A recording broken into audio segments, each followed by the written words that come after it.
ఆ విషయంలో చంద్రబాబు గారిని మించిన గొప్ప నాయకుడు చుట్టుపక్కల దేశాల్లో కూడా ఎవ్వరు లేరని మెచ్చుకుంటున్నారు గుడివాడ అమర్నాథ్ గారు.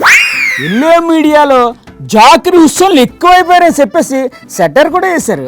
అమర్నాథ్ గారు ఏడు సార్ విశేషాలు? మంగళగిరిలో పప్పు, అమరావతిలో ఆవకాయ. మంగళగిరిలో పప్పు, అమరావతిలో ఆవకాయ.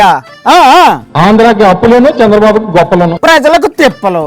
ఈ ముక్క కూడా కూర్చుంత యాడింగ్ చెయ్యండి సార్, రైమింగ్ అదిరిపోద్ది. ఏనంటే విజనరీ. మరి బాబు గారు విజనరీ కాదా? విజన్ అంటే జగన్మోహన్ రెడ్డి గారు. మరి బాబు గారు ఏంటి? మరి మీరేంటి? భజన, పబ్లిసిటీ పబ్లిసిటీ పబ్లిసిటీ. ఆ మాత్రం పబ్లిసిటీ చేసుకోకపోతే ఏం బాగుంటది చెప్పండి? ఏదన్నా మనం సాధించి చెప్పుకోవడంలో తప్పలేదు. చేయకుండా నేనే చేశానని చెప్పి చెప్పుకోవడంలో చంద్రబాబు నాయుడు గారిని మించినటువంటి నాయకుడు బహుశా నాకు తెలిసి ప్రపంచంలో ఉన్నాడు. తాము చేశామని చెప్పుకోవడానికి ఏమన్నా ఉండాలి కదా. సాయంత్రం 7 అయితే ఇంకా టీవీ ఆన్ చేసామంటే చచ్చిపోతున్నాం. ఎందుకు సార్?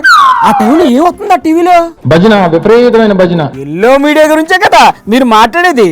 అయ్యి బాబోయ్, మామూలు భజన కాదండి బాబు, చెవుల్లోని రక్తాలు కారిపోతాయి. పాపం జాకిర్ హుస్సేన్ గారు చనిపోయి ఎక్కడ ఉన్నాడో. ఇప్పుడు జాకిర్ హుస్సేన్ ఎందుకు గుర్తొస్తున్నారు సార్ మీకు?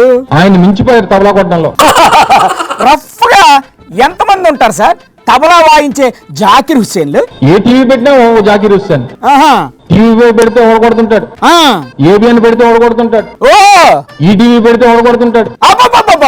ఎవరిలో చూసినా జాకిర్ హుస్సేన్ కనబడుతున్నాడు. మరి జనాలకు సినిమా చూపించాలంటే ఆ మాత్రం ఆర్కెస్ట్రా ఉండాలి కదండి. కొట్టి కొట్టి కొట్టి కొట్టి వీళ్ళు ఏమైపోతారని భయం వేస్తున్నారు. కొట్టి కొట్టి ఆ తబలాలు పగిలిపోతాయి కానీ వాళ్ళకేం కాదు సార్, మీరేం వర్రీ కాకండి.